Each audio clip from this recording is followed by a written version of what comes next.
Welcome friends, this is Pankaj Kapadia, and in this particular session we are going to learn about the different example, and we'll solve the different example of resistive circuit, inductive circuit and capacitive circuit. So આપણે જે છે resistive circuit already જોઈ ગયા છીએ, inductive circuit જોઈ ગયા છીએ, capacitive જોઈ ગયા છીએ. ફાઇન. સો એક એક્ઝામ્પલ જે છે જોઈ લઈએ આપણે રેઝિસ્ટિવ સર્કિટનો છે કે 200 volt 50 hertz supply alternating current supply is applying to a resistor and write an equation for voltage and current and find power loss. So 200 volt 50 હર્ટ્ઝનો એક વોલ્ટેજ છે, બરાબર છે. 200 વોલ્ટ 50 હર્ટ્ઝનો એક વોલ્ટેજ છે જે 40 ઓહમના રેઝિસ્ટર સાથે કનેક્ટેડ છે. રેઝિસ્ટન્સ ઓફ 40 ઓહમ, 40 ઓહમના રેઝિસ્ટન્સ સાથે કનેક્ટેડ છે, બરાબર છે. તો વોલ્ટેજ અને કરંટનું ઇક્વેશન લખવાનું છે અને પાવર લોસ ફાઇન્ડ કરવાનો છે. ફાઇન. સો સૌથી પહેલાં જે બી ગિવન ડેટા છે આપણે લખશું. So 200 volt, what is V? 200 volt. What is frequency? Frequency is given F is equal to 50 hertz. Okay, resistance કેટલો આપ્યો છે અહીંયા જોઈ લો તમે. સો રેઝિસ્ટન્સ જે છે એની વેલ્યુ આપેલી છે આપણે 40, બરાબર છે. સો લખી નાખજો R is equal to 40 ohm. શું છે? R is equal to 40 ohm. 40 ohm. Now write an equation for voltage and current and find power loss. So equation લખવા માટે મારી પાસે જે છે, જો વોલ્ટેજનું ઇક્વેશન જે છે શું છે? V is equal to VM sign omega T. કરંટનું ઇક્વેશન જે છે શું છે? I is equal to IM sine omega T. આવું ઇક્વેશન છે. રેઝિસ્ટન્સ માટે છે, જો ડિફરન્સ નથી, બરાબર છે. જો ઇન્ડક્ટર હોત તો અહીંયા પાછું -π/2 આવે, કેપેસિટર હોત તો +π/2, બટ અહીંયા જે છે આવું કોઈ જે છે નહીં. સો વોલ્ટેજ અને કરંટનું ઇક્વેશન આવું છે. સો આ ટાઈપનું ઇક્વેશન મારે મેળવવા માટે સૌથી પહેલાં જે છે મારે શું જોઈશે? મારે મેક્સિમમ વેલ્યુ ઓફ વોલ્ટેજ જોશે, મેક્સિમમ વેલ્યુ ઓફ કરંટ જોશે, હા, ઓમેગા જોશે, કે એ બધું શું છે, બરાબર છે. તો વોલ્ટેજ છે, ફ્રીક્વન્સી છે, રેઝિસ્ટન્સ છે. તો મેક્સિમમ કરંટ મને મળી જાય ને. મેક્સિમમ કરંટ કઈ રીતે મળે? આપણે ખબર છે I is equal two V/R, જે ઓહમ્સ લો આપણે ગઈ છે. તો આપણે મેક્સિમમ વેલ્યુ મેળવી છે. સો IM શું થશે? IM is equal two VM/R. Now what is VM? તો એ મેક્સિમમ વેલ્યુ જો આપણને આપી છે એ છે, મેક્સિમમ વેલ્યુ આપણે શું કરવું પડશે? ફાઇન્ડ કરવી પડશે. જો વોલ્ટેજ આપેલો છે, યાદ રાખવાનું આ મેક્સિમમ વેલ્યુ નથી. તમને જો ગિવન જે બી એક્ઝામ્પલ આપેલો છે એના અંદર એવું કીધું હોય કે પીક વેલ્યુ જે છે એ આ છે, તો ને તો જ તમારે આ વેલ્યુ મેક્સિમમ તરીકે લેવાની. બાકી આ વોલ્ટેજ તરીકે લેવાના. તમારે આને મેક્સિમમ વેલ્યુમાં કન્વર્ટ કરવા માટે શું લેવું પડે? યાદ કરવું જોઈએ. મેક્સિમમ વેલ્યુ લેવા માટે RMS યાદ કરવું જોઈએ. So VM is equal to what? 200 into √2 કરવું પડે તમારે, તો તમને VM મળશે, બરાબર છે. માની લઈએ ચાલો 200 ઇન્ટુ √2, તો મને કોઈ જે છે આવું કંઈ મળે છે 282.84. સો આ મેક્સિમમ વેલ્યુ ઓફ વોલ્ટેજ મળી ગઈ. સો હવે આ ઇક્વેશનમાં મૂકી દઉં. સો IM is equal to VM શું છે? 282.84. રેઝિસ્ટન્સ જે છે કેટલો છે? 40 આપેલો છે ઓલરેડી. તો મને IMની કોઈ વેલ્યુ મળી જશે કે નહીં ભાઈઓ? સો IMની કોઈ વેલ્યુ મળશે. મને ડિવાઈડ કરી નાખું 40 સીધું આને સાથે જ તે, તો મને જે છે ઇક્વેશન મળી ગયું 7.071. સો આ મેક્સિમમ વેલ્યુ ઓફ કરંટ મળી ગયું. શું મળી ગયું મને? Maximum value of current. આ મારે ઇક્વેશન જોવે છે વોલ્ટેજ અને કરંટનું. તો VM પણ જોશે, IM પણ જોશે. VM ઓલરેડી આપેલું, જો ઘણામાં આપી દીધેલું, ઘણામાં ના આપેલું. ઘણામાં વોલ્ટેજ V આપેલો છે તો એના શું કરવાનું? વોલ્ટેજ ઇન્ટુ √2 કરવાનું. તો વોલ્ટેજ ઇન્ટુ √2 મેં કર્યું છે, તો મને આ ઇક્વેશન મળ્યું, RMS વેલ્યુ. સો VM મળ્યું તો VM આમાં મૂકી દીધું. R તો ઓલરેડી આપેલો છે, તો IM મળી જશે. તો IM મને મળે અહીંયા મળી ગયું છે. હવે જુઓ, મારી પાસે ફ્રીક્વન્સી F જે છે કેટલી આપી છે? 50 હર્ટ્ઝ આપેલી છે. તો આપણને એક ઇક્વેશન ખબર છે એંગ્યુલર ફ્રીક્વન્સીનું. શું છે ભાઈઓ? Omega is equal two 2πf. આપણને ખબર છે, આ જોઈ ગયા છીએ આપણે, બરાબર છે. Omega is equal two 2πf. ના વોટ ઇઝ 2 ઇન્ટુ પાય એટલે કેટલા છે? 3.14. F કેટલા છે? 50. સો ઓમેગા વિલ બી કેટલા આવશે? ગણો જોઈએ, 314.2, બરાબર છે. સો આ તમને જે છે ઓમેગા મળી ગયું છે. હવે જે છે એ તમારે શું ફાઇન્ડ કરવાનું છે? તો કે ભાઈ સૌથી પહેલાં આપણે જે છે જો ઓમેગા મળી ગયું છે, IM મળી ગયું છે, VM છે, તો હું વોલ્ટેજનું ઇક્વેશન લખી લઉં. વોલ્ટેજનું equation V is equal to VM sign omega T છે. તો એના મુજબ આપણને જે વેલ્યુ મળી એ મુજબ હું લખી શકું. VM કેટલા છે? 282.84 સાઇન ઓમેગા કેટલા છે 314.2. સો this is your voltage equation. Current equation કઈ રીતે લખશો ભાઈઓ? I is equal to Im sin omega t. What is Im? Im ક્યાં છે? Ru. So I is equal to 7.071 sin omega તો તમને મળેલું છે 314.2 t. સો અહીંયા વોલ્ટેજ અને કરંટનું ઇક્વેશન તો મને મળી ગયું છે. હવે મારે શું ફાઇન્ડ કરવાનું છે? Power loss. So power loss તમારે જ્યારે ફાઇન્ડ કરવો હોય તો પાવર લોસનું ઇક્વેશન છે power P is equal to V into I. This is power. બરાબર છે. વોલ્ટેજ V કેટલા છે અને કરંટ કેટલા છે? બરાબર છે. વોલ્ટેજ V આપણને ખબર છે કેટલો આપેલો છે. વોલ્ટેજ V 200 આપેલો છે, જોવો જોઈએ. બરાબર છે. સો કરંટ આપેલો છે. કરંટ તો આપણને આપ્યો નથી. સો કરંટ કઈ રીતે ફાઇન્ડ કરશો? સો કરંટ ફાઇન્ડ કરવા માટે સૌથી પહેલાં આપણને ખબર છે કે I is equal to V by R થશે.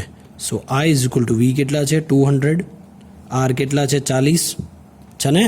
I is equal to V by R. So I is equal to 200/40 આ ગયા, આ 5 ચોક 20, બરાબર છે, 5 એમ્પિયર. સો કરંટ કેટલો મળ્યો છે ભાઈઓ આપણને? 5 એમ્પિયર. કરંટ કેટલો મળ્યો છે? 5 એમ્પિયર. હવે P is equal to V into આઈમાં મૂકી દો. સો કરંટ કેટલો આવ્યો? 5, 200 તો હતા, તો આ કેટલા બનશે?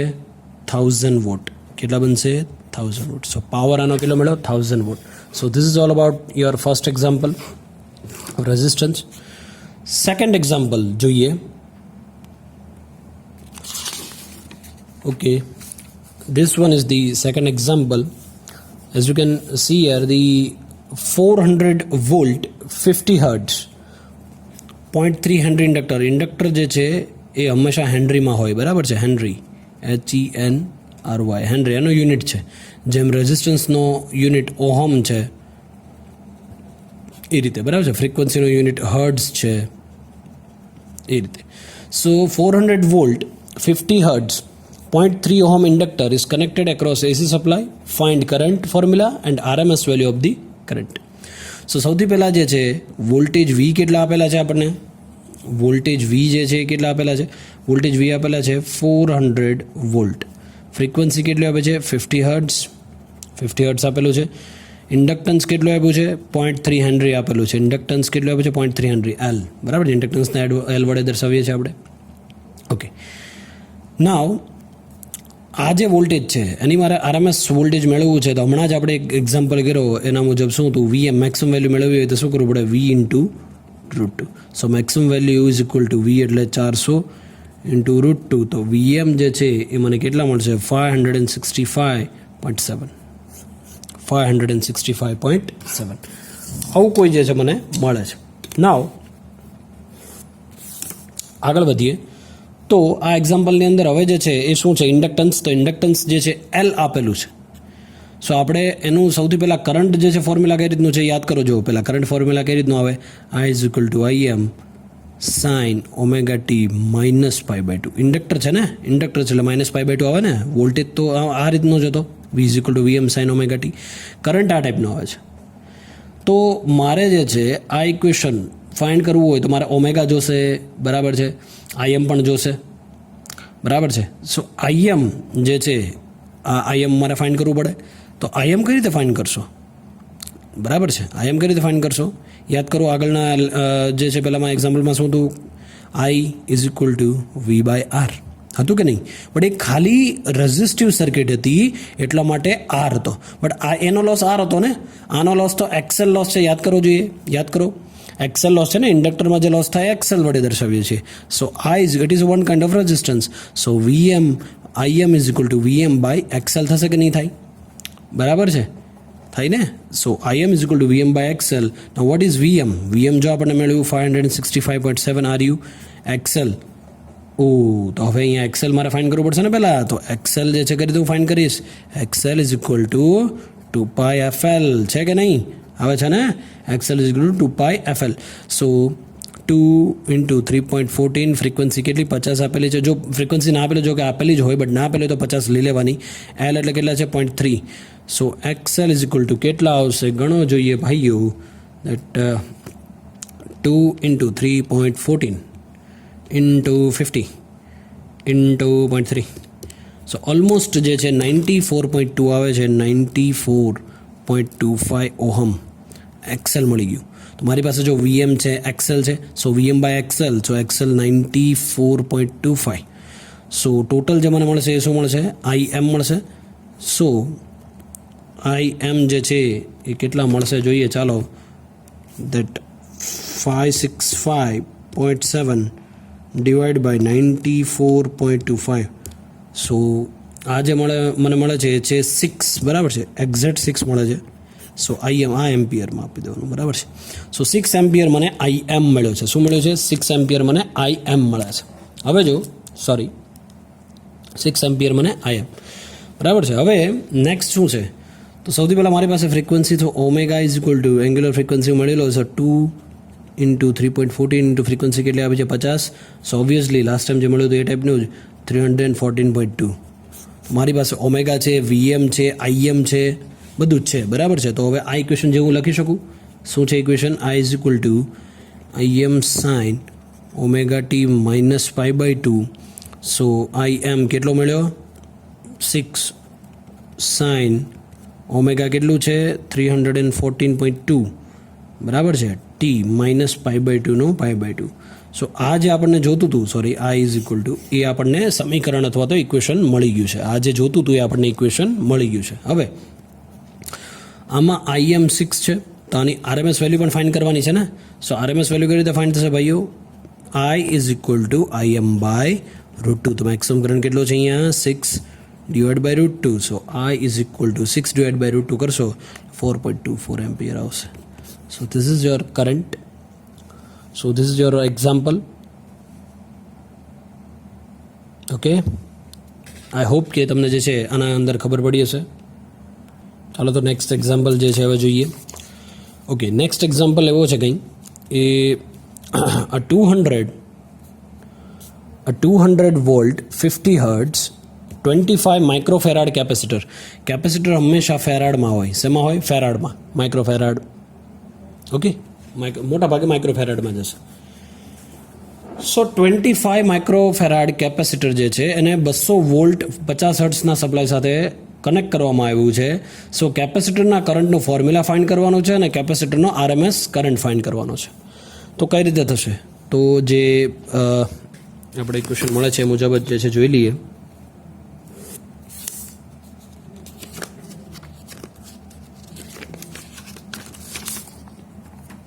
ચાલો તો કઈ રીતે થશે એ જોઈ લઈએ. તો સૌથી પહેલાં કેપેસિટન્સ જે કેટલું આપ્યું છે કેપેસિટરનું? જો 25 માઇક્રોફેરાડ આપેલું છે.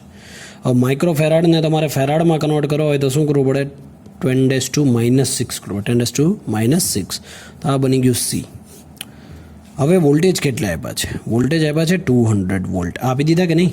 તો જો ફરી પાછું મેક્સિમમ વેલ્યુમાં કન્વર્ટ કરવા માટે મારે શું કરવું પડે? 200 ઇન્ટુ √2. સો વીએમ જે છે કેટલા થઈ જશે? 282.8 વોલ્ટ. આ વીએમ મળી ગયું છે. ફ્રીક્વન્સી કેટલી આપી છે? 50 હર્ટ્ઝ આપી દીધી છે. ચાલો ભાઈઓ, ફ્રીક્વન્સી આપી દીધેલી છે 50 હર્ટ્ઝ, એ આપી દીધેલી છે. હવે ફ્રીક્વન્સી 50 હર્ટ્ઝ આપી તો omega is equal two 2πf મેળવી લઈએ. ચાલો પહેલાં જ 2 into 3.14 into 50. So again sorry, omega is equal two શું આવશે? 314.2 ઓહમ, બરાબર, સોરી રેડિયન, બરાબર છે. ચાલો તો આ જે આપણને મળ્યું છે એ મળી ગયું છે ઓમેગા 314.2. ઓકે, ચાલો હવે નેક્સ્ટ જે છે એ જોઈએ કે wait a minute, I am just setting down this.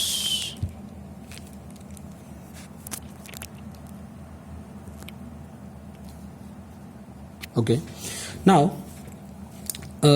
શું છે કેપેસિટિવ કરંટ? તો કેપેસિટિવ કરંટ કેટલો હોય છે આપણને ખબર છે. આઈ ઇઝ ઇક્વલ ટુ, જો વોલ્ટેજ તો શું હોય છે? V is equal to VM sine omega T, અને I is equal to IM sine omega T plus pi by 2 હોય છે. તો આવું કોઈ ઇક્વેશન આપણે લાવવાનું છે. એના માટે મારે આઈએમ જોવે, વીએમ જોવે, બરાબર ને, મતલબ ઓમેગા જોવે. તો ઓમેગા મળી ગયું છે, આઈએમ મારે ફાઇન્ડ કરવો પડે. સો આઈએમ કેપેસિટિવની કેસ, જો જ્યારે આપણે રેઝિસ્ટિવ સર્કિટ જોઈ હતી તો એના અંદર જે છે શું હતું formula? I M is equal to V M by R inductor જોયેલું તેના અંદર ફોર્મ્યુલા શું હતી? IM મેક્સિમમ વેલ્યુ ઓફ કરંટની VM/XL, અને કેપેસિટર માટે ફોર્મ્યુલા હશે IM is equal two VM/XC. ત્રણે એક પ્રકારના રેઝિસ્ટન્સ જ છે, બરાબર? ત્રણે એક પ્રકારના લોસ જ છે. સો હવે આ ઇક્વેશન આપણે યુઝ કરવું પડે પર્ટિક્યુલર આ એક્ઝામ્પલમાં. સો IM is equal two VM/XC. So VM/XC, so VM કેટલો છે? VM આર્યો 282.2 ડિવાઇડ બાય XC. XC આપેલો છે? નથી આપેલો, તો XC ફાઇન્ડ કરવો પડે. તો આને ફાઇન્ડ કરવો પડે. કઈ રીતે હું XC ફાઇન્ડ કરીશ? ચાલો અહીંયા જોવો જોઈએ. સો XC is equal to 1/2πfc. શું છે? XC is equal to 1/2πfc. યાદ કરો, આપણે કેમ XL is equal two 2πfl લીધેલું ઇન્ડક્ટરના કેસમાં? તો આના અંદર શું આવ્યું હતું? XC is equal to 1/2πfc. So XC is equal to 1/2πfc. So XC is equal two 2 into 3.14, frequency 50, capacitance કેટલું આપ્યું છે આપણને? 25 ઇન્ટુ 10⁻⁻6. સો XC જે છે તમને મળશે 127.3 ઓહમ. શું મળશે? 127.3 ઓહમ. સો આ XC ને અહીંયા હું મૂકી દઉં 127.3. સો IM વિલ બી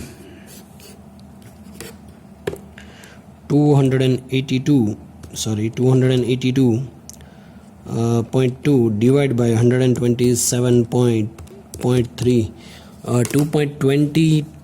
2.21.6 જેવું કંઈ આવે છે એમ્પિયર, બરાબર છે.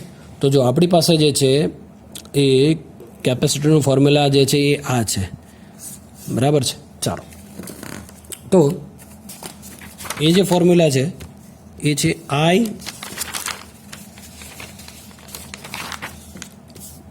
I is equal to IM sine omega T plus π/2. આવું કોઈ ફોર્મ્યુલા છે, બરાબર ને?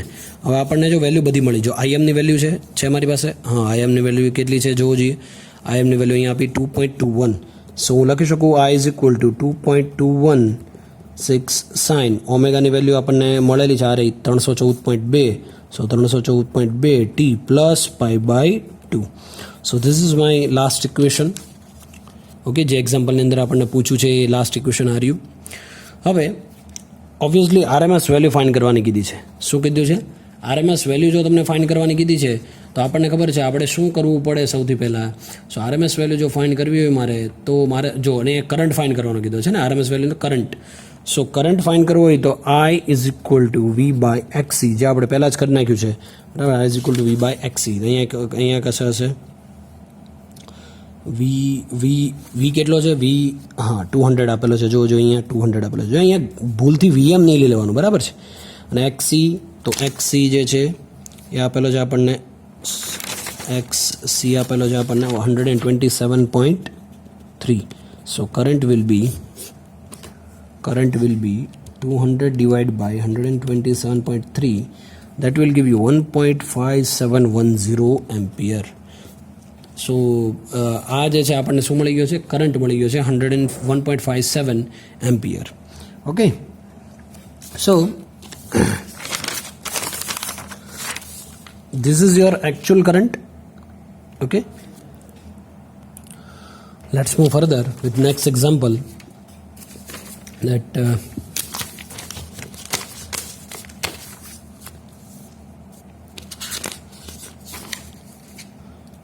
calculate the current which will flow through a coil of negligible resistance and inductance of 0.8 Henry when connected to 230 volt 50 hertz supply. એનો મતલબ એવો છે કે તમારે કરંટ આમાં કેલ્ક્યુલેટ કરવાનો છે કે જે એક કોઇલ થ્રુ ફરે છે. કોઇલ એનો મતલબ ઇન્ડક્ટર, બરાબર છે? કોઇલનો મતલબ ઇન્ડક્ટર, કે જેના અંદર નેગ્લિજિબલ રેઝિસ્ટન્સ કે રેઝિસ્ટન્સ જે છે એને તમે નેગ્લેક્ટ કરી શકો છો, એની ઇફેક્ટને નેગ્લેક્ટ કરી શકો છો. મતલબ રેઝિસ્ટન્સને અત્યારે તમારે ધ્યાનમાં લેવાનું નથી. એવી એક કોઇલ છે કે જેનું ઇન્ડક્ટન્સ કેટલું આપ્યું છે?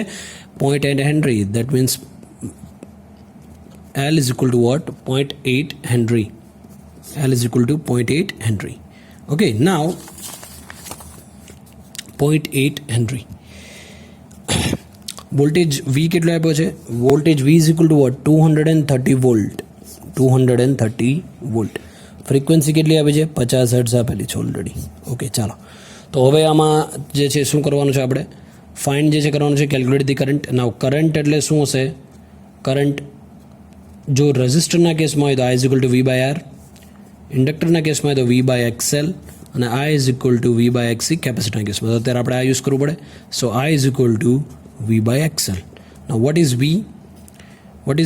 V 230 વોલ્ટ આપી દીધેલું છે. RU 230 volt. બરાબર છે. XL એટલે શું છે?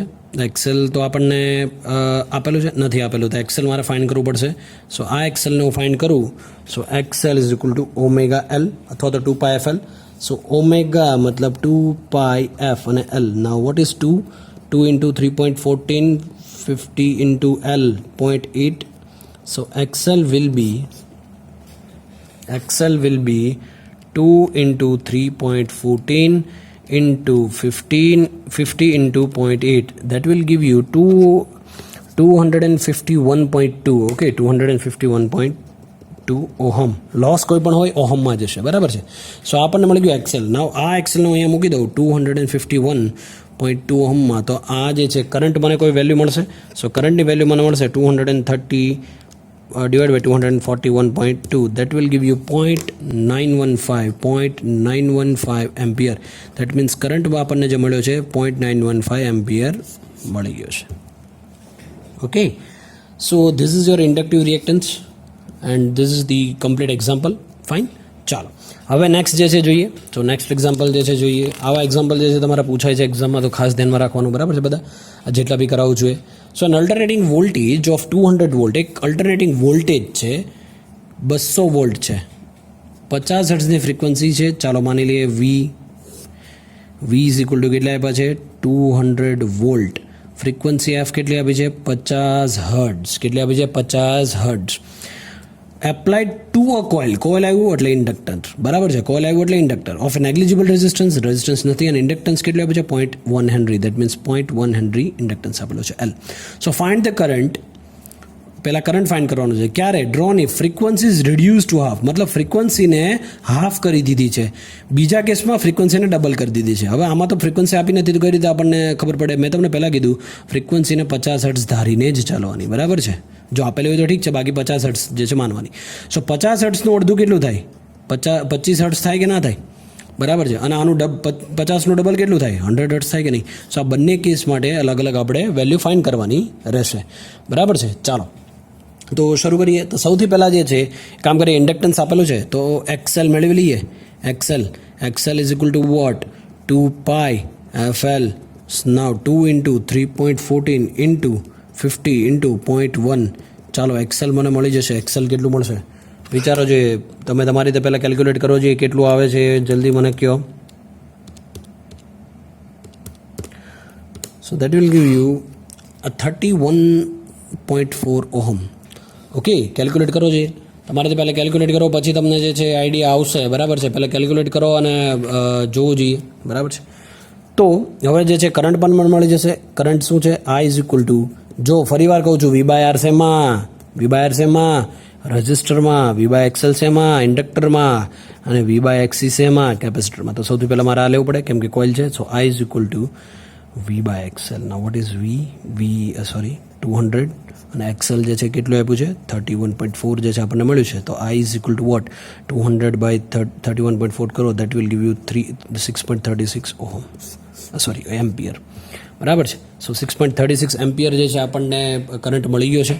નાવ બે કેસ છે એના. જો આ મેઇન કરંટ મળ્યો છે. હવે ફ્રીક્વન્સી જે પહેલાં જો 50 હર્ટ્ઝ હતી ને ફ્રીક્વન્સી અને કરંટ આ મને મળેલો, હવે રિડ્યુસ થવા મતલબ 50 હર્ટ્ઝની ફ્રીક્વન્સીને 25 હર્ટ્ઝ કરી દઉં તો કેટલું થશે? તો સૌથી પહેલાં જે ઇક્વેશન આપણી પાસે છે એ જ લેવાનું, 2πfL, બરાબર ને? શું લેવાનું? 2πfL first case. So 2 into 3.14 frequency કેટલી કરી દીધી 25 into 0.1. So XL is equal to કેટલા મળશે? XL જે છે તમને મળશે 15.7 ઓહમ. કેલ્ક્યુલેટ કરી લેજો, બરાબર છે. પછી કરંટ ફાઇન્ડ કરો ફરી પાછો V by XL. So V એટલે કેટલા છે 200, XL કેટલા છે 15.7. સો I જે છે એ આપણને મળશે 12.72 ampere. Okay, 12.72 ampere. Second case શું છે? ફ્રીક્વન્સીઝ ડબલ, મતલબ 50ની ડબલ એટલે 100 હર્ટ્ઝ. તો 100 હર્ટ્ઝ માટે મારે ફાઇન્ડ કરવાનું. સો XL is equal two 2πfL. Frequency જે છે કેટલી આપી છે 3.4. ફ્રીક્વન્સી કેટલી આપી છે 100 ઇન્ટુ L એટલે 0.1, બરાબર છે 3.14. સો XL ઇઝ ઇક્વલ ટુ શું થશે 2 into 3.14 into 100 into 0.1. that will give you some 62.8 ohm, the XL. આનો કરંટ ફાઇન્ડ કરો, so I is equal to V by XL. now what is V? 200, XL મને મળ્યું છે 62.8. તો કરંટ જે છે મને કેટલો મળશે? 200 divided by 62.8, 3.18 ampere. so this is your complete example. Okay.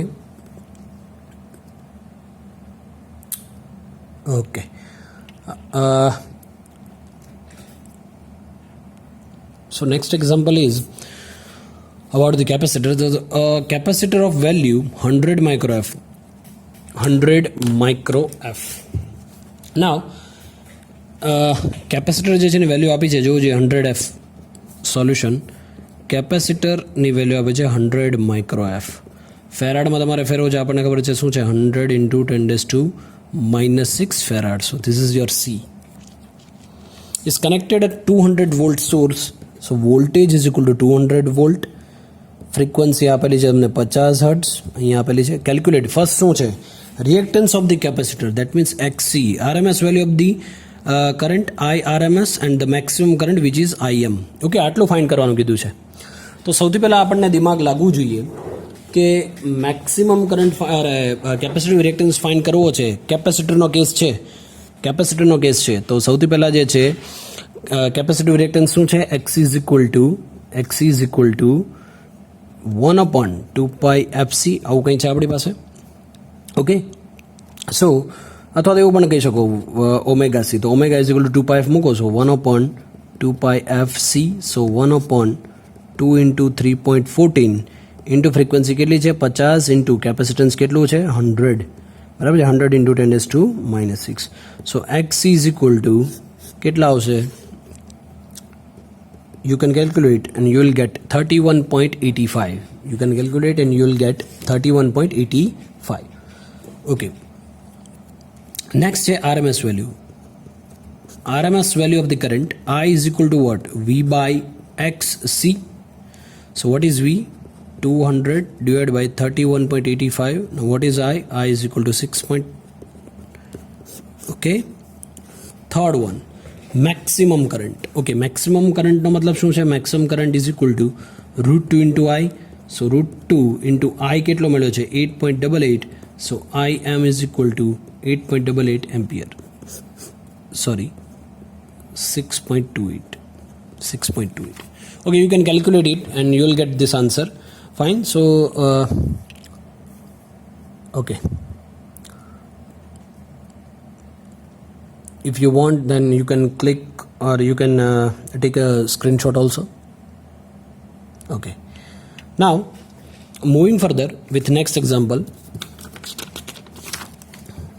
A capacitor connected to a 230 volt 50 hertz supply draws 10 ampere current. What current it will draw for a frequency of 20 hertz? જ્યારે કેપેસિટરને 230 volt 50 hertz સપ્લાયના 10 ampere કરંટવાળા supply સાથે જોડવામાં આવે છે, તો કેટલો current એ પોતે draw કરશે જ્યારે ફ્રીક્વન્સીને તમે 20 હર્ટ્ઝ કરી નાખો. બરાબર છે? ચાલો, વોલ્ટેજ ચેન્જ નથી થતો એવું એઝ્યુમ કરવાનું છે. તો સૌથી પહેલાં જે ગિવન ડેટા છે એ લખી નાખું. સો ગિવન ડેટા જે છે શું છે? ગિવન ડેટા જે છે એ છે voltage V is equal two 230 volt, frequency કેટલી આપી છે? 50 હર્ટ્ઝ. બરાબર છે, અને કરંટ જે છે આપ્યો છે એ છે 10 એમ્પિયર. અહીંયા જોઈ શકો છો તમે 10 ampere.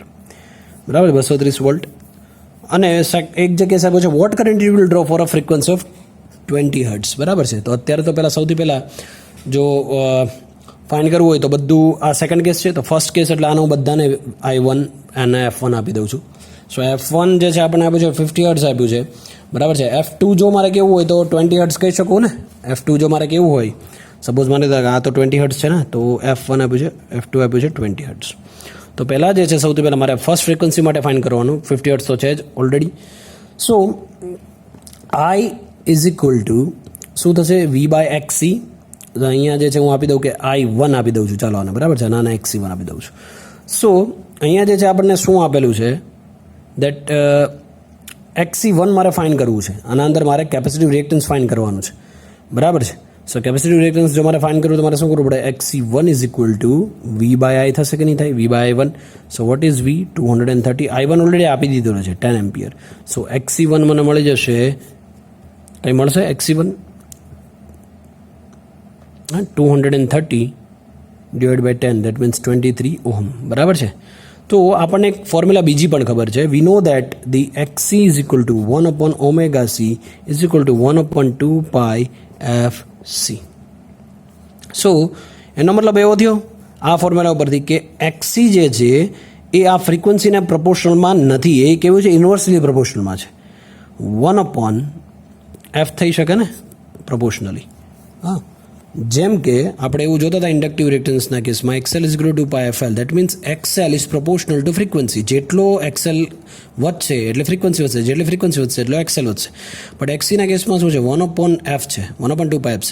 So XC is proportional to 1/f. સો જેટલો XC વધશે એટલી ફ્રીક્વન્સી ઘટશે અને જેટલી ફ્રીક્વન્સી વધશે એટલો XC ઘટશે. સો XC is proportional to 1/f. સો મારી પાસે બે ફ્રીક્વન્સી છે. કેટલી છે અહીંયા મારી પાસે બે ફ્રીક્વન્સી આપેલી છે 20 હર્ટ્ઝ પણ આપેલી છે. તો હું આવું લખી શકું XC is proportional to 1/f and XC2 divide by XC1 is equal to f1/f2. આવું લખી શકું બરાબર. કમ્પેર કરું છું. સો XC1ને હવે મારે ફાઇન્ડ કરવું છે. XC1ને કરતાં બનાવવું. XC2 મારે ફાઇન્ડ કરવાનું છે ને. XC2 ઇઝ ઇક્વલ ટુ શું થશે f1/f2 into XC1. સો F1 કેટલા આપે છે 50, F2 50, C1 કેટલું આપે છે 23. What is XC2 is equal to 57.5 ohm. 57.5 ohm. Now what about the current I2? બરાબર છે. કરંટ મારે what current it will draw. So current મારે જો ફાઇન્ડ કરવું તો શું પડે V/XC2. Now what is V is equal to 230 and XC2 is equal to 57.5. So I2 will be 4 ampere. I2 will be 4 ampere. You can calculate it. Okay. So this is all about the basic examples of resistive circuit, inductive circuit and capacitive circuit. Okay. GTU ની અંદર જે છે આ ટાઈપના questions તમારા જે છે પૂછાતા હોય છે. સો બેટર છે કે આની પ્રેક્ટિસ જે છે કરી લેવી થોડી. બરાબર છે. Okay, thank you.